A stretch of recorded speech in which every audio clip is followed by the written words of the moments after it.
In my line of work as a therapist, I've had a privilege of sitting with people from all walks of life, and one thing remains true, that most of us are so much more than the worst thing that we've ever done.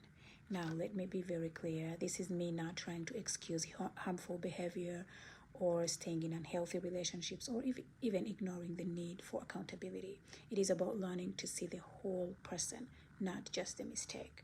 In psychology, there is something called the Pygmalion effect. It suggests that the expectations we hold of people can influence how they see themselves and how they behave. In other words, when people constantly feel seen for their potential instead of being defined by their failures, they are often more likely to grow into the potential, that very potential. Think about a child.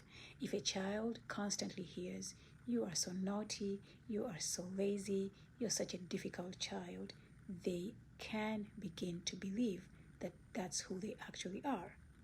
But on the contrary, if I said to my child, "I know you're such a kind human, I know that this behavior is not who you were, let us try to figure out what happened," we are correcting the behavior without condemning the person. The same is true in our adult relationships, whether it's a partner or a sibling, a friend, or even a colleague. People tend to flourish in environments where they feel seen, where they feel heard, and where people truly believe in them. I've noticed that when we only focus on someone's shortcomings, they become defensive, withdrawn, or even ashamed.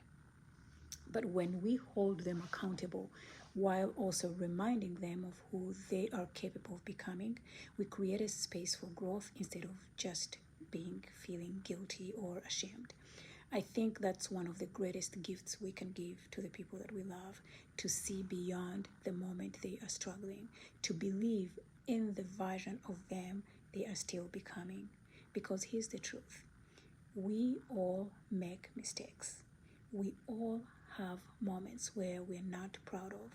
And I think most of us would hope that the people who love us wouldn't define us by our lowest moments. Instead, they would remember our heart. They would remember our intentions and also our humanity. Again, this does not mean we tolerate repeated harm or sacrifice our boundaries.